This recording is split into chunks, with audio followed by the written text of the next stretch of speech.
বন্ধুরা, শুভ সকাল। কেমন আছো? আশা করি ভালো আছো। ভালো কাটুক সারাদিন তোমাদের। আমার কিছু কাজ তোমাদের কাছে তুলে ধরলাম, ভালো লাগলে আরো দিব। বিছানাটা তুলে নিলাম, তুলে নিয়ে এখন ঘরটা আরেকটু গুছিয়ে, যেহেতু বৃহস্পতিবার সেহেতু একটু লেপা পুছো করতে হয়,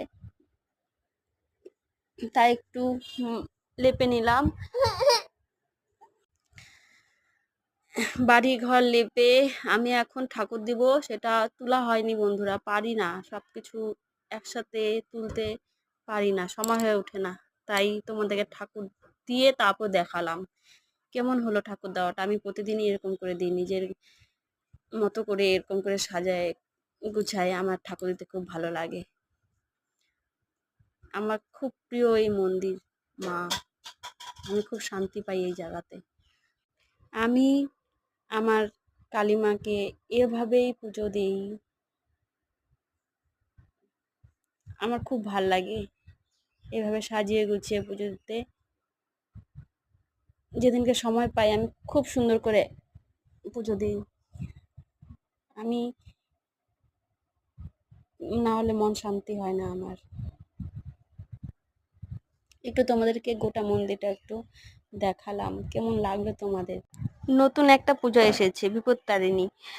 নিয়ম হলো ভাইয়ের দেওয়া শাড়ি পরে সে পুজো করতে হয়। তোমাদের ওখানে হয়েছে? কমেন্ট করে বলো।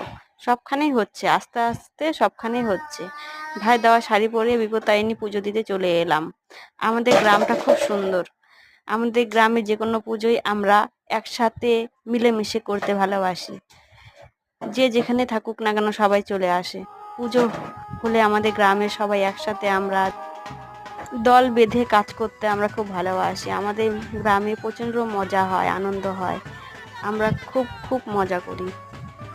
গ্রাম মানেই প্রকৃতি, সবুজ, গ্রাম মানেই খুব সুন্দর, গ্রাম মানেই একে অপরের পাশে একসাথে দল বেঁধে কাজ করা।